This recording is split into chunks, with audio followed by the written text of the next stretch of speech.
I've got a very nice antique Singer, model 1530. It's from 1926. The serial number is AB249986. The machine really has minimal wear on it. There's great colors in the decals. The hand crank is mine.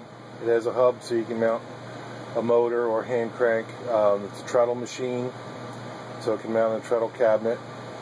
And I've got 6 layers of denim. They were already stitched once for a photo in the ad and just to show you how well the machine works.